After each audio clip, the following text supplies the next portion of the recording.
Nang marinig niya ang mga kataga ng matanda, halos kumakawala naman ang kanyang kaluluwa sa kanyang katawan. Dahil hindi niya inasahang mga sungaw pala ang grupong kanyang nakita kanina. Dahil kahit anong ramdam niya sa mga presensya nito, wala siyang nararamdaman. Ilang minuto pa ang nakalipas. Napasilay naman siya sa puno ng santol kung saan tumambay yung ermitanyo. Subalit pagtingin niya roon, wala na yung matanda. Manong, dyan ka lang muna ha. Mamaya babalikan kita. Isama kita sa bundok. Wika niya sa matanda. Kaya't kaagad siyang pumunta sa puno ng santol para hanapin ang ermitanyo. Subalit inikot na niya sa pagtingin ang buong paligid. Wala doon ang matanda. Nang sumilay siya sa kinaroroonan ng matandang kanyang tinulungan, lalo siyang naguluhan. Nang wala na ito sa inupuang bato, napapaisip naman siya dun kung bakit ang bilis namang nakalakad ang matanda. Kaya't ang kanyang ginawa, umupo na muna siya sa ilalim ng puno ng santol upang antayin. Ang ermitanyo baka umihi lang yun sa paligid. Subalit naka-10 minuto na lang siya sa kanyang inupuan na ermitanyo walang nagpakita sa kanya. Pagsilay niya sa sabungan, bigla naman siyang napatayo sa kanyang inupuan noon. Nang makita niya ang dalawa niyang kaibigan na pumasok si Guyo sa ruwida, dali-dali siyang pumunta doon dahil nakita niyang may tari na ang manok nitong dala-dala. Na ibig sabihin noon, kumasa sa laban ang dalawa na hindi alam ni Manong Duming. Nang tuluyan na siyang nakalapit sa sabungan, laking gulat na lang niya na si Guyo nga ang nasa ruweda. Ang ikinagulat niya, ang kaharapan nito ay isang lalaki at ang 3 sungaw. Pero anong nangyari sa inyo? Di ba sabi ni Manong Duming sa inyo na siya na ang magkakabit ng tari? Anong nangyari? Ba't kayo kumakasa? Yung 3 binata pa ang nilabanan nyo. Wikang pag-alala niya rito.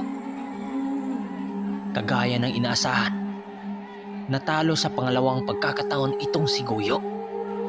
Nakatitig na lang itong si Guyo habang ang kanyang manok walang awang pinagpapatay ng kalaban. Paglabas nito sa ruweda, halos naman yun maluha-luha dahil dalawa niyang manok wala man lang ni isa ditong nagtagumpay. Par, mapangalin lang ang grupo na yan. Kanina may nag-aya sa akin, kinasahan ko naman. Dahil maliit ang manok nila kumpara sa akin. Di ko akalain na ang 3 yun, kaanib ng 3 binata. Tapos binatukan pa ako ng isang lalaki kasama ng binata na yon. Wika sa kanya ni Guyo. Nang marinig ito ni Noli, bigla namang tumataginting ang kanyang tenga dahil sa galit na kanyang nararamdaman. Dahil bakit dumating sa puntong nanakit ang mga ito? Natalo na nga ito sa laban, sinaktan pa siya. Par, sa iba ka na lang lalaban. Baka pati manok mo dudurugin ng mga yan. Wika sa kanya ni Guyo. Matapos niyang marinig ang mga sinabi nito, napatingin naman siya sa kinaroroonan ng mga sungaw.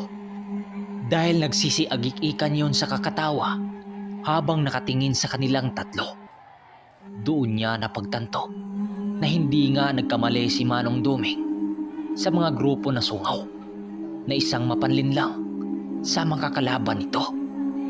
Dahil sa labis niyang pagkagalit sa mga ito, hindi na niya napigilan ang kanyang sarili na labanan ang mga ito upang malaman din niya kung gaano kalakas ang tinatangan ng mga ito. Kaagad siyang tumungo sa mga grupo ng mga sungaw habang dala-dala ang kanyang manok nang siyang laking pagkakamali niyang nagawa.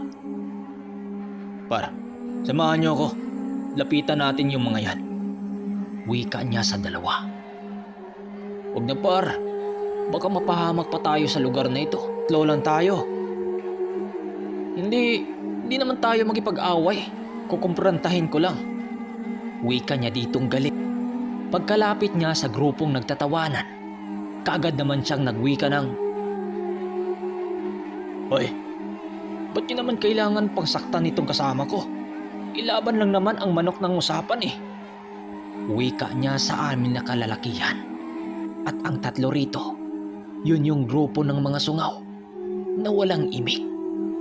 Nang marinig ng mga ito ang kanyang sinabi, pangisi-ngisi lang naman ang mga ito at nagtatawanan na para bang nakakatawa ang kanyang sinasabi dito.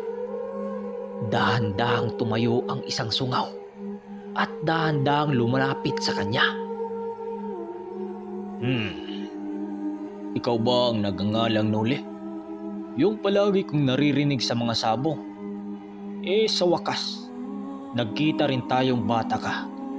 Matagal na kitang hinahanap at sa kasama mong matandang antingerong lumumpo sa pinsan kong si Tasyo.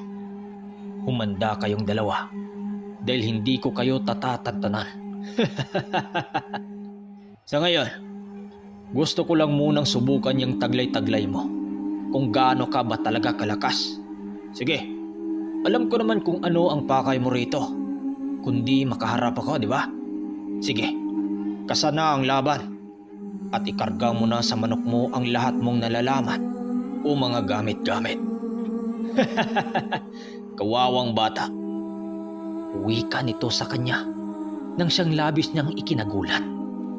Dahil sa pag-akalang binata ang boses nito. Dahil sa itsurang ipinakita nito sa kanila.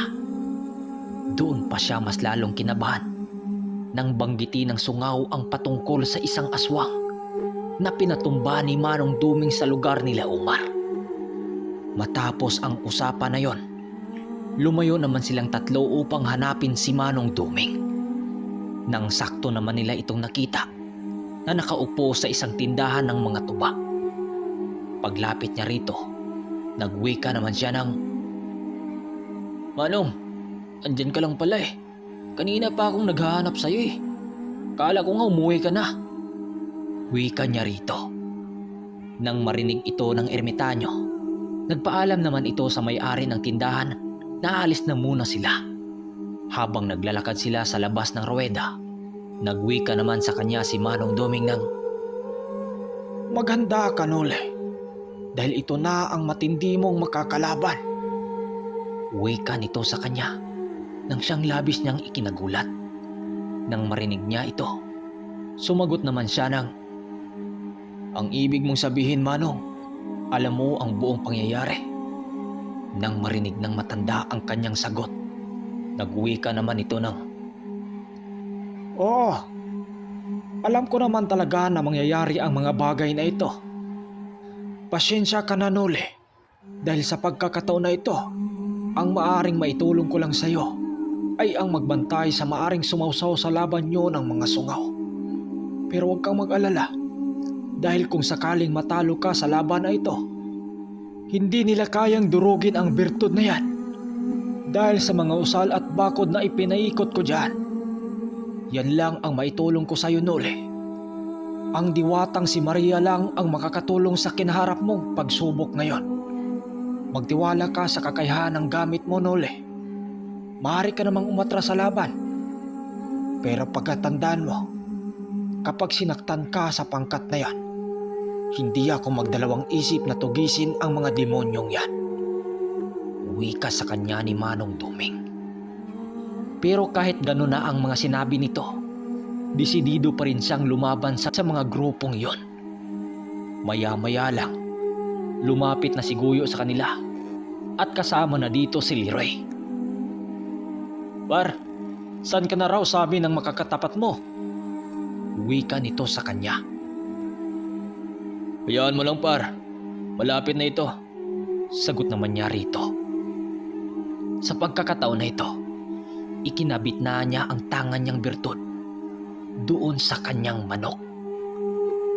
Makalipas pa ang 5 minuto, nakapasok na sila sa loob ng ruweda.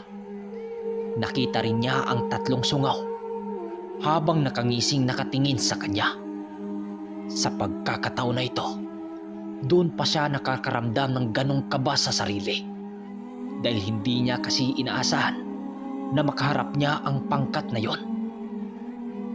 Makalipas pa ang ilang minuto, pagbitaw niya sa kanyang manok, Napaatras naman siya ng bahagya dahil muli na namang uminit ang kanyang kwintas.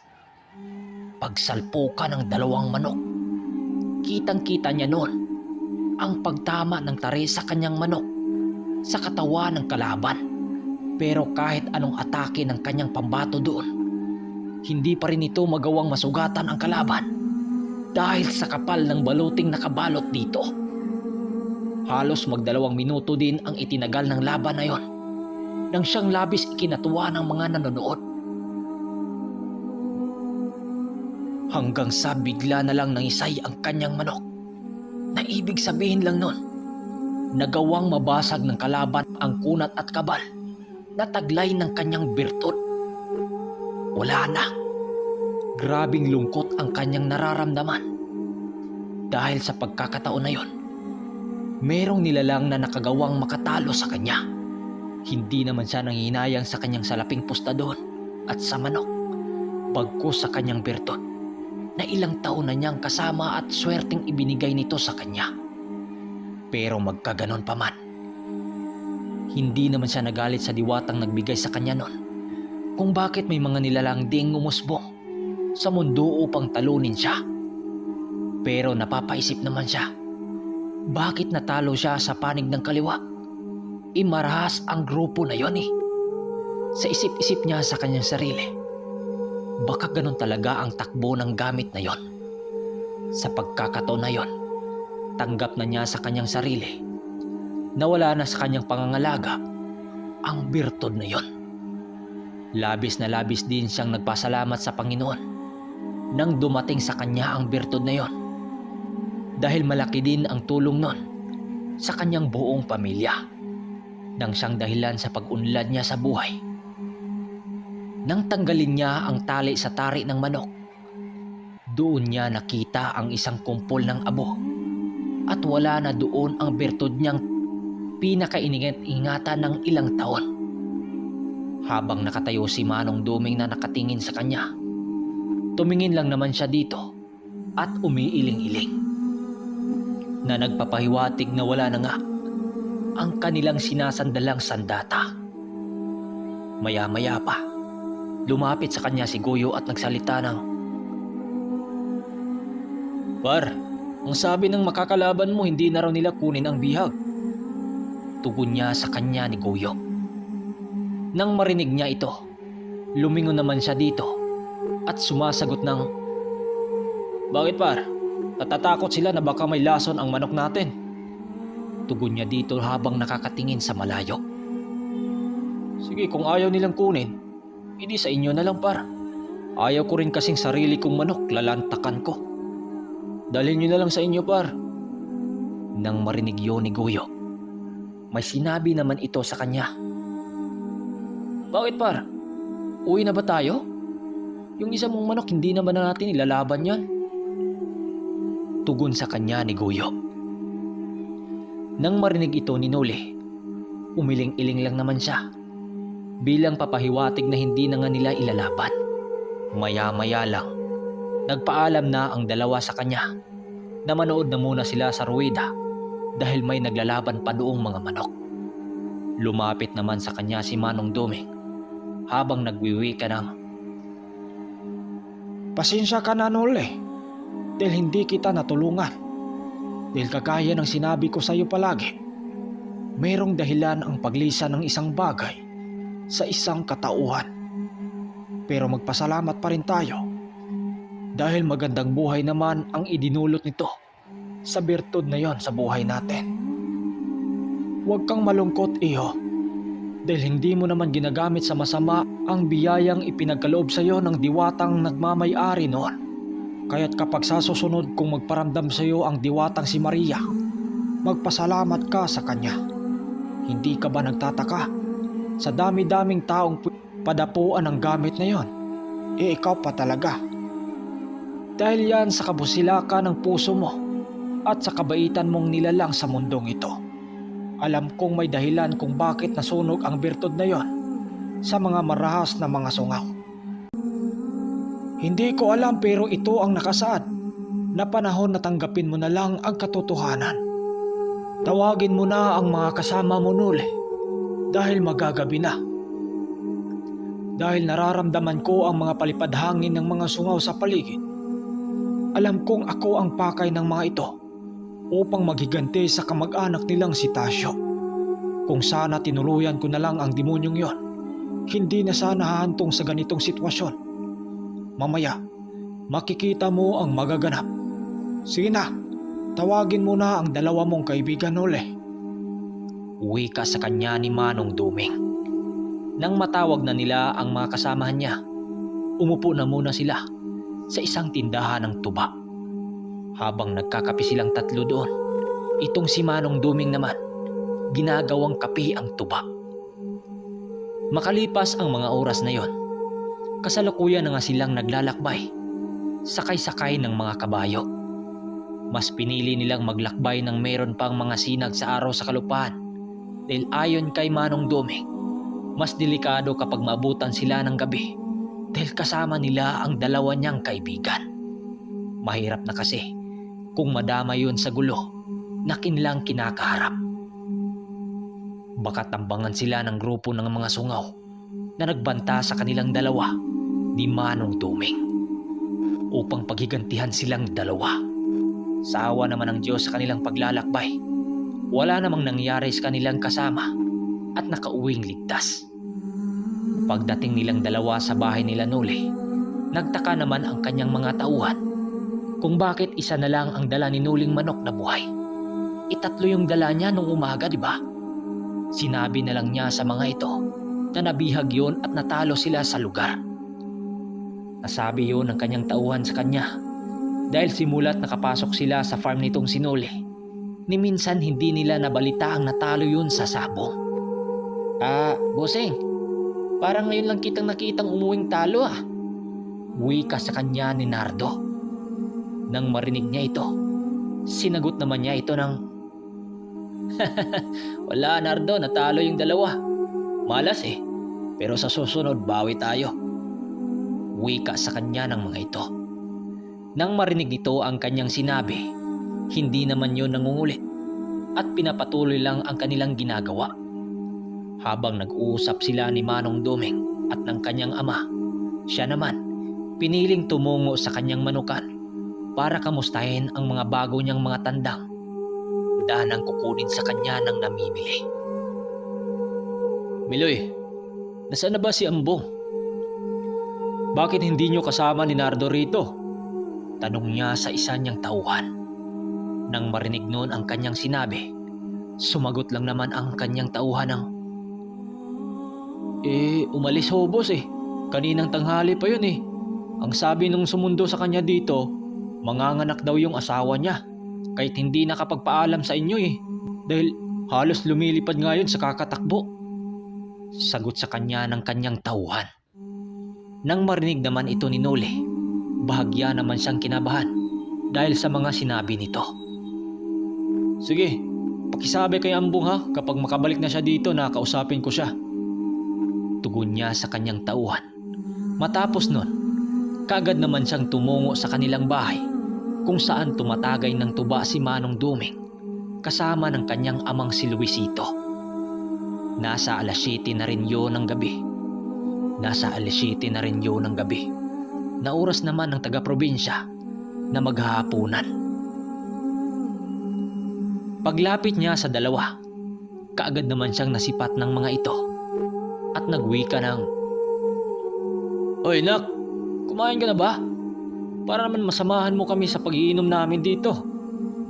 Wika ng kanyang ama. Hindi pa nga tay, pero okay lang.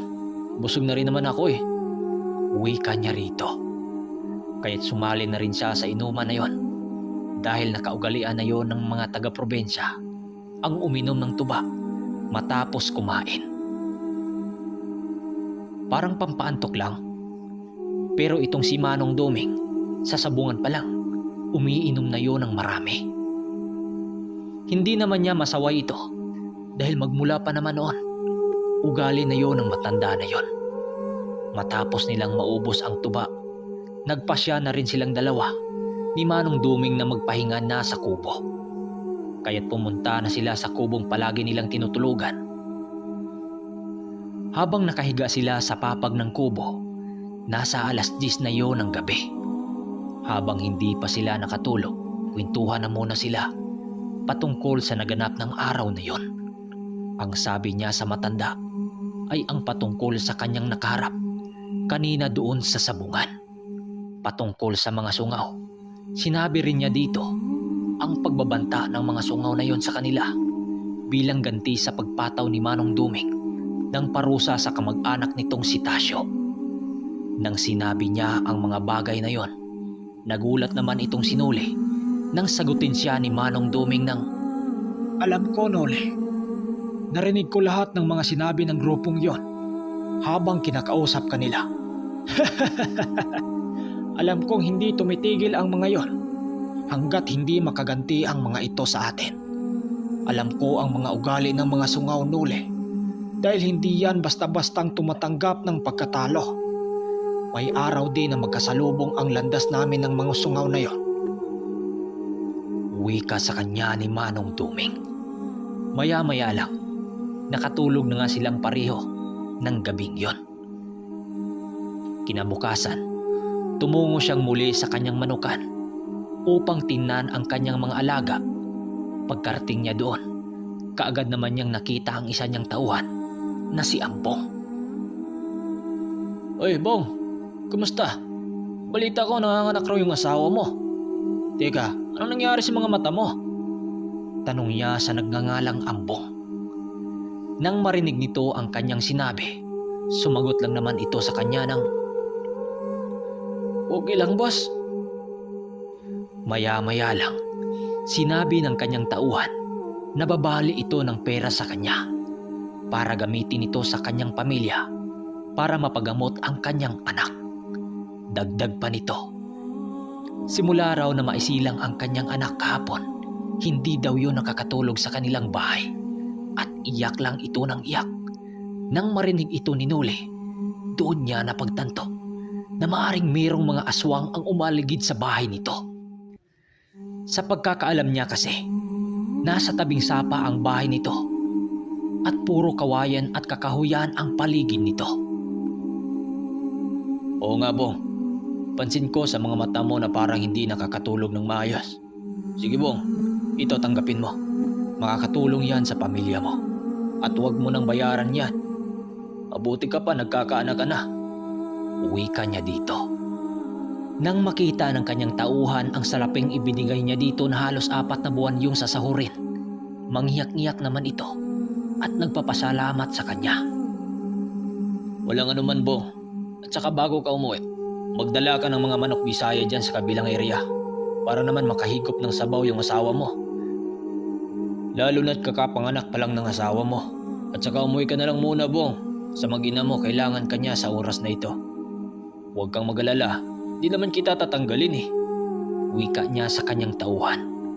Nang marinig ng kanyang tauhan ang kanyang sinabi, halos naman ito lumuhod sa kanyang harapan dahil sa kanyang kabusilakang puso. Maya-maya lang, kinausap niya si Manong Duming patungkol sa sinabi ng kanyang tauhan. Pagbalik niya sa kanyang kubo, nabutan naman niya ang matanda habang himas-himas nito ang pinakapaborito nitong tandang na kulay bubuyogin. Manong, pwede ba kitang makausap? Bungad niya kay Manong Duming. Nang magkausap na silang dalawa, sinabi niya sa matanda ang patungkol sa sumbong sa kanya ng tauhan niya. Nang marinig nito ang kanyang salaysay, maging ito man nagulat din sa kanyang sinasabi. Dahil maaring kagagawan ngayon ng mga aswang na gustong dumukot sa sanggol. Para kasi sa mga aswang ang batang kakasilang pa lang sa mundo, mabango sa pang-amoy nila yon. Para sa mga aswang, ang batang ganon ang edad. Dali-dali itong pumasok sa kanilang kubo at inihanda ang mga gamit nito at mga pangontra upang ibakod sa bahay nila Ambong. Maaari kasing makuha ng mga aswang ang sanggol kapag hindi nila ito matulungan. Labis rin ang kanilang pag-alala rito kahit hindi pa nila ito kadugo dahil buhay din yun ng batang nakataya. Ayon pa kay Manong Duming, Antayin nilang sasapit ang takip silim upang manmanan ang bahay nila Ambong. Dahil mamayang hapon pa naman sila alis, ang ginawa na lang niya noon, magkabit ng duyan malapit sa kanyang manukan doon sa ilalim ng manggahan.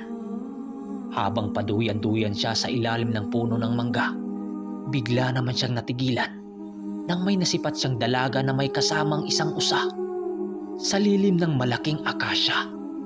Pamilyar sa kanya ang dilag na yon dahil nakita na niya ito doon sa lugar nila Umar. Nasa ilalim ito ng puno ng akasya habang kumukumpas sa hangin na parabang nakalutang ito.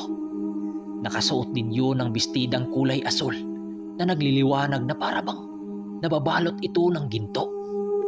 Nakangiti ang babaeng yon habang kumakaway sa kanya na parabang papalapitin siya nito. Kaya't bigla siyang napatayo sa kanyang duyan at papungas-pungas sa kanyang mga mata. Subalit ng pagtingin niya pabalik doon sa ilalim ng kahoy, wala na yung dilag na nagpakita sa kanya doon. Kaagad siyang bumaba ng duyan at bahagyang lumapit sa kahoy na yon. Nang pagkalapit niya sa kahoy na yon, nakaamoy naman siya ng amoy na galing sa bulaklak na sampagita. Dahil sa kanyang naamoy, hindi siya maaring nagkamali. Dahil amoy yun ang diwatang nakita niya sa diskuhan sa lugar nila Umar. Nang wala naman siyang nakita doon, kaagad din naman siyang umalis doon at nilapitan niya si Manong Duming habang nag-ayos sa mga panguntrang ilibing nila sa bahay nila Ambong. Pagsapit ng gabi na yon, 7:00 pa lang ng gabi, maigi na silang naghahanda dahil nararamdaman ni Manong Duming na talagang meron silang maabutan sa bahay nila Ambong. Nang malapit na sila sa bahay nila Ambong, doon na pagtanto ni Manong Duming na napakasukal pala ng lugar na tinitirikan ng bahay nito. Tama nga ang sinabi ni Ambong, Mano. Iyak ng iyak yung sanggol na kakalabas pa lang. Oo, narinig ko nga Nole. Kawawang bata. Kakalabas pa lang pero sinusubukan ng kunin ng mga demonyong ito. Wika ni Manong Duming. Maya-maya lang, nakita nilang dalawa si Ambong habang nagpapausok sa labas ng kubo nito. Habang papalapit sila ng papalapit sa bahay nila Ambong, panay na ang pagpakawala ni Manong Duming ng mga usal sa paligid upang hindi sila mararamdaman ng mga nilalang kung meron mang nanggugulo sa bahay na yon. Maya-maya pa, nung lumabas na ang buwan sa pagkakaharang ng mga ulap, nagwika naman itong si Manong Duming ng, Sinasabi ko na nga ba, meron ngang mga demonyong umaaligid sa bahay nitong si Ambong. wika nito sa kanya. Nang marinig niya ang sinabi nito, nagtaka naman siya dahil wala naman siyang nakikita sa paligid. Nang mapagtanto ng matanda na hindi yun nakikita ni Nole, kaagad yung nag-usal sa mga palad nito at inihaplos sa kanyang mga mata. Nang ginawa yun ng matanda, napahawak naman siya sa braso ng matanda nang may nakita siya sa bubong nila Ambong na mayroong isang taong hubot-hubad na nakadapa sa pinakatuktok ng bubong nila Ambong. Manong, nakita ko na. Shhh! Huwag kang maingay. Baka makatakas yan sa atin. Wika sa kanya ni Manong Duming.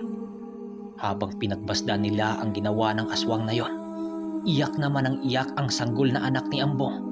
Maya-maya lang, tumayo ang nilalang na yon at doon nila napagtanto na isang matandang babae yon dahil mahaba ang buhok nitong sabog-sabog.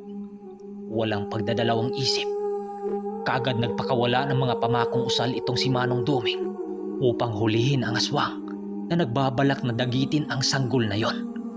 Pagbato ni Manong Duming ng mga usal, kaagad nanigas ang balbal na yon at bumagsak sa likuran ng bahay nila Ambong. Naririnig pa nila noon si Ambong na nagmumura sa loob ng bahay nito habang pinagtataga ang dingding ng kanilang bahay gamit-gamit ang pangtabas ng tubo o lading. Upang hindi magkagulo sa lugar na yon, sinabihan siya ni Manong Duming na kausapin na niya si Ambong ng mahinahon upang hindi mataranta ang asawa nito dahil delikado yung magulat dahil kakapanganak lang nito. Maaari kasing mabinat yon At yun pa ang dahilan para magkaproblema ang dalawa. O Manong, naintindihan ko na ang sinabi mo. Kausapin ko lang si Ambong. Sagot niya kay Manong Duming.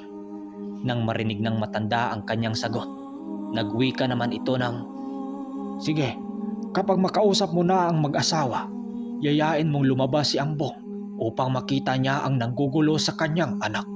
Siya ang magpataw ng parusa dito sa demonyong ito. Sige na, Noli. wika ni Manong Duming sa kanya.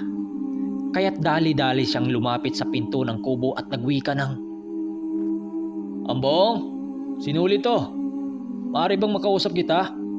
Wika niya dito. Nang marinig ng kanyang tauhan ang kanyang wika, kagad namang binuksan ang bintana nito sa kubo habang iniilawan siya nito gamit-gamit ang isang gasira. Nang makumpirma ng kanyang tauhan na siya nga, kagad nitong binuksan ang pinto ng kubo habang nagwiwika ng, O Boss Noli, ikaw pala. Akala kong sino na. wika nito sa kanya. Sinisinyasan niya itong si Ambong na lumabas na muna ng bahay para kausapin ito. Kagad namang naunawaan ni Ambong ang dapat niyang sabihin, kaya't nagpaalam na muna ito sa kanyang asawa na lalabas na muna siya ng kubo. Subalit nang marinig ni Noli ang boses ng asawa nitong nanginginig na sumagot, kaya't napasilay siya sa loob ng kubo nito. At doon niya nakita ang kalagayan ng pamilya nito na nanginginig ang buong katawan habang karga-karga ang anak nitong kakalabas pa lang sa mundo.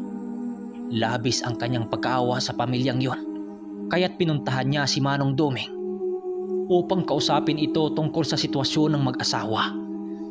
Subalit paglapit niya sa likuran ng bahay kung saan nandun si Manong Duming, laking gulat na lang niya nang makita niya itong sinunog ang katawan ng aswang.